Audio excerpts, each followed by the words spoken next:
First and foremost, giving all praises, honor, and glory to the Heavenly Father, Yahweh Ba'ashem Yahweh Shai, Ba'ashem Bakakwadash. Double honors to the apostles and the elders that do rule with that great millstone. Peace and salutation to all you Akia Mode pushing his gospel in sincerity and truth. Shalom to the humble and sincere sisters out there as well.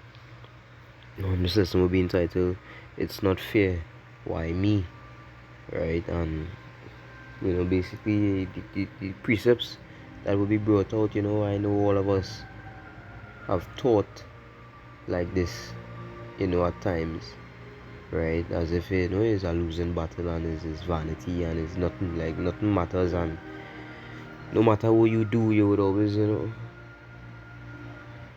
on the bottom, and the enemy is over here and all these things, and it seems like nothing changed, whatever the case is, and right, all them stress, all them demons coming against it, Right, but without further ado, we can get into it. Ecclesiastes chapter 2 verse 11. It say, then I looked on all the works that my hands had wrought, right? There's Solomon speaking. It said, on the labor that I had labored to do. And behold, all was vanity and vexation of spirit, and there was no profit under the sun. And I turned myself to behold wisdom and madness and folly. For what can the man do that cometh after the king? Even that which had been already done. Then I saw that wisdom excelleth folly, as far as light excelleth darkness. Right, so it's better to be wise than to be a fool. It say, the wise man's eyes are in his head, but the fool walketh in darkness. And I myself perceive also that one event happeneth to them all. Then said I in my heart, as it happened to the fool, so it happened to me. And why was I then more wise? Then I said in my heart that this is also vanity. But there is no remembrance of the wise more than of the fool forever, seeing that which now is in the days to come shall all be forgotten. And how died the wise man as the fool? Therefore I hated life, because the work that is wrought under the sun is grievous unto me, for all is vanity and vexation of spirit. Yea, I hated all my labor which I had taken under the sun, because I should leave it unto the man that shall be after me. And who knoweth whether he shall be a wise man or a fool? Yet shall he have rule over all my labor wherein I have labored, and wherein I have shewed myself wise under the sun. This is also vanity. Therefore I went about to cause my heart to despair of all the labor which I took under the sun. Yeah, and to me, bro, this chapter, this book, is truly a book filled with wisdom and perspective. Because here it is, be wise, we have understanding, we doing the right thing, yet we will die. All our teachers, and then men before us, all the apostles, right, all the prophets taste death, understand, just as the fool. Yet, so what is the advantage in becoming wise? What is the point?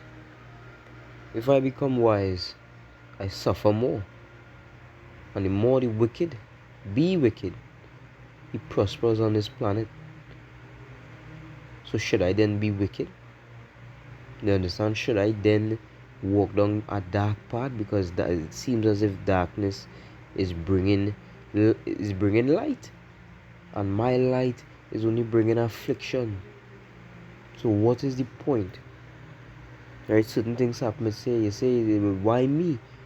The one not doing the right thing. How come I receiving all this hell, and the niggas and them I know in the world somehow prospering 10 times as much as I prospering? And the things that I want, they receiving. The things that I pray for, I ain't getting, and they getting it. So where's the point? Right? The same books, chapter 7, verse 15. It say, all things have I seen in the days of my vanity. It say, there is a just man that perisheth in his righteousness, and there's a wicked man that prolongeth his life in his wickedness, right? The righteous, right? Brothers that died for the truth's sake, that die by this virus, that die by all manner of ways, in the faith. Yet the wicked, you understand? The wicked preserving life out here. The righteous in poverty. And the wicked has all the riches and they doing wickedness. You understand? So where's the real scene here? This shit not adding up. You understand? This shit is not adding up, because how is it that I could be righteous and have nothing? And when, the wicked could be wicked and have everything. Already, 2 Ezra 6 verse 57. It says, "Now, O Lord, behold, these heathen, which have ever been reputed as nothing, have begun to be lords over us and to devour us. But we, thy people, whom thou hast called thy firstborn, thy only begotten, and thy fervent lover, are given into their hands. If the world now be made for our sakes, why do we not possess an inheritance with the world? How long shall this endure?" Right? This planet was so-called made for our sakes, so-called made for our enjoyment. You understand that Israel is the Lord's love, his firstborn, all these things. How could a firstborn be last? How could a firstborn have nothing? How could a firstborn receive no blessings? You understand? Why are we in this predicament? Why are we in this state? Right? We knew that we sinned, so we were destroyed, but now that we have wisdom, why is it that no blessings, true, like real blessings, physical blessings has come upon us?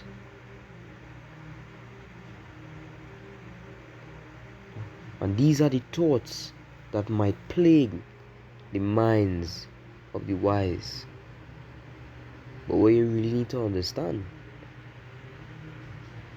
is that this walk of life goes way beyond our lifetime.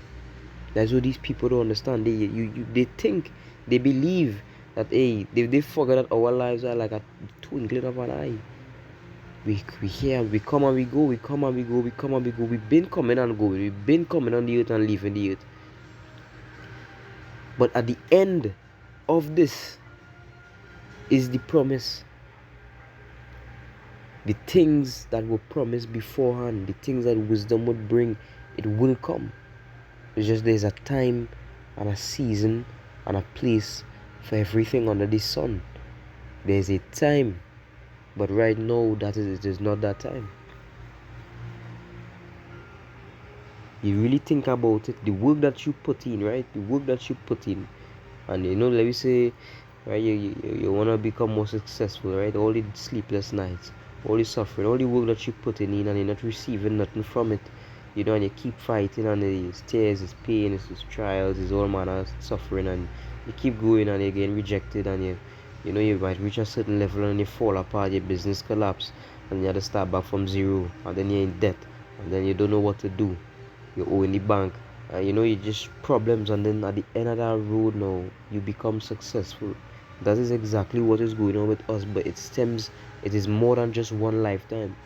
We have been here since the beginning of the earth, and we have been reincarnated. We have been living, as righteous as we could be, and been sinning and being put to death, and being, incarcerated, and being persecuted and suffering, and putting in so much work for the Lord, and putting in so much work and barely receiving anything from it, and then being put to death, and the things that we hoping for the promises, and we receive it, and we die, and we come back, and that cycle is going to lead to the things that we seeking for at the end of this path, because the path is just more than your one life that you live in right now. You've been here before, and if you part of the elect, guess what? You've been righteous in the past.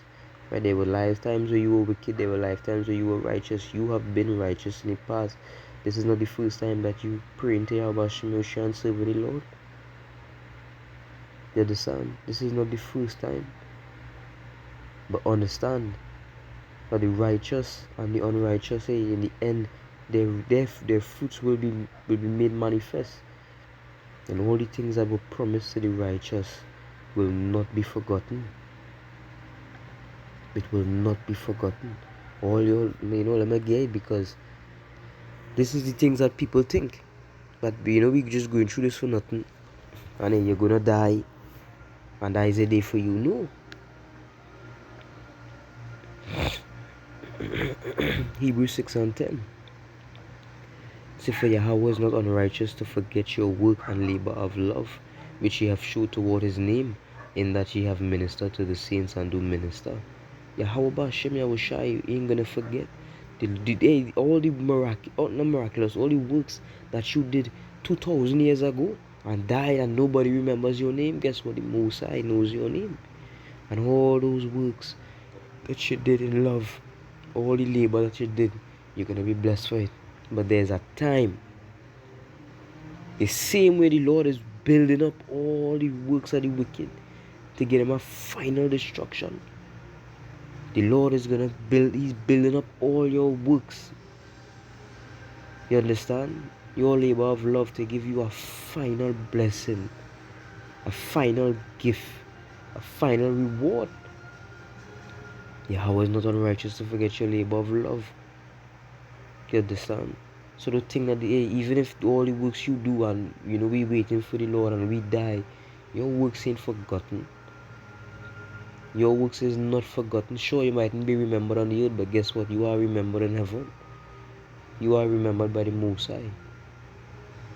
You are remembered by His Son and all the host of heaven, and you will be rewarded. Even if you was to come back in another life and not reap the benefits of that work that you did, right? And you live the same life, you serve the Lord, and then you die again and again and again and again. Guess what? One day, you understand? One day you would be immortal, and all the things that you did, you will be rewarded for it. And that's the truth. That is literally the truth. He that endureth to the end shall be saved. The end, you understand? You see, this life was made for the righteous to suffer. We won't read this day enough for we to flourish, you understand? And be great. We were made to be the poor. We were made to be the beggars. We were made to be fools. What just state of Israel, not just the elect, watch all Israel. We were made to be fools in this life. We were made to be stupid and useless and disobedient and wicked and evil. And some of us that have the knowledge were made to suffer and fight and go through all manner of pain, knowing good and well, the Most High knowing good and well that in the end, Israel will, all the things that He promised Abraham, Isaac, and Jacob, all the things that He promised to Israel, it will be remembered, and it will be given to them.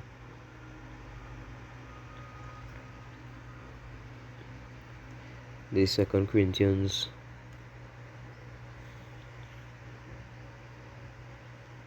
4:17. It say 2 Corinthians 4:16. It say, for which cause we faint not, but though our outward man perish, yet the inward man is renewed day by day. Right? So this physical body is going to perish, but you, as I said in our past video, you are not the shell. You are the spirit dwelling within the shell. This is your body. This body is a possession. It's yours, in your eyes. You are not eyes. You are not toes. You are not legs. You are the spirit within this body. You understand? This is your vessel. And your vessel will perish. You understand? Your vessel will perish. But say what? The inward man is renewed. The spirit is renewed day by day. And you look at it from a larger scale. You have taken the form of many. You understand? You have many bodies on this earth, and you have died, and you have come back, and you have died, and you have come back, and you have died, and you have come back, and your inward man is continuing to be renewed. You understand? We live wickedly, We live righteously. That is what we wanted. The tree of the knowledge of good and evil, that is what we desired. To make what? Make one wise. So imagine it. Forget it. Forget your perspective in this life. Imagine when you go back to the spiritual realm and you look and you're able to see all your lives that you have lived, how you have lived wickedly and righteously, the things that you have done, all the works that you have done, crafting you, forming you into a God, into a true ruler, into a true power, into a stronger being, a wiser being. You understand? This is the walk that we have chosen. This is the walk that the Lord has set for us. Not only us, but for his only begotten Yahushai. Yahushai walked the same walk as Adam. He came and he sinned. As Solomon, he came and he sinned. And he went off. You understand? Even if Solomon was able to receive all manner of riches and wisdom and a peaceful kingdom, he still sinned. So Yahushai was subject unto sin as well. Right? This is what we chose, to know good and evil, to be as gods. You understand? And the Lord caused Solomon Yahushai to go off, and then he caused him to come back in his true form and live perfectly, right? Balance, both sides accomplished. And we following in that same footstep. Right? So don't even dare believe that the works of the righteous will not be in remembrance. Don't think that we doing this for nothing. Even if Yahushua ain't come in this life, hey, guess what? He will come. And you have to endure until the very end. You have to be willing to endure another 1,000 years for Yahweh Hashem Yahushai. Do you understand? Now we know it's not that long. And we know it very soon. But no matter what it takes. The 17 for a light affliction, which is but for a moment, work it for us a far more exceeding and eternal weight of glory. Our light affliction. You understand? A day with the Lord is 1,000 years on this earth. Our lives are just like snap of our fingers to the Lord. We come and we go quick. Remember, the Lord is infinite. He transcends time. He's beyond our universe, beyond our perception. Our lives are just in twinkling of an eye. Right? Our light afflictions, being in these bodies and going through a little pain. It's just for a moment, but work it in us a far more exceeding and eternal weight of glory. And I bring out this last precept in Romans, one of my favorite precepts, chapter 8, verse 18. It says, "If I reckon that the sufferings of this present time are not worthy to be compared with the glory which shall be revealed in us. For the earnest expectation of the creature waited for the manifestation of the sons of Yahweh." You understand? He waited for the manifestations of us. We are the sons of the Most High. Israel is the son of Yahweh. Right? We are the children of the Most High. And the sufferings that we're going through right now, this is the path that was carved out for us. This is the path that we all must walk. Knowing good and well, hey, we literally walk into salvation, and we walk into light. We walk into a marvelous kingdom. You understand? Maimed and beaten, but hey, we in sight. You understand? This kingdom is in sight. And all this pain, right? Imagine how great the pain was, so imagine how great the glory shall be. Now you know with that, all praises to Yahweh Ba'Hashem Yahushai, Ba'Hashem Akakodash. Say double honor, sir. Our apostles and elders, the leaders that rule well at Great Millstone, that taught us this truth through the spirit and power of Yahweh Ba'Hashem Yahushai. A salutation and honors also unto you, brethren, that push this word in sincerity and truth through all the four corners of the earth. Peace and love to all you sisters out there as well, that diligently seek after this word. And in all humility and sincerity as well, you know. Brother Kalam, Shalom.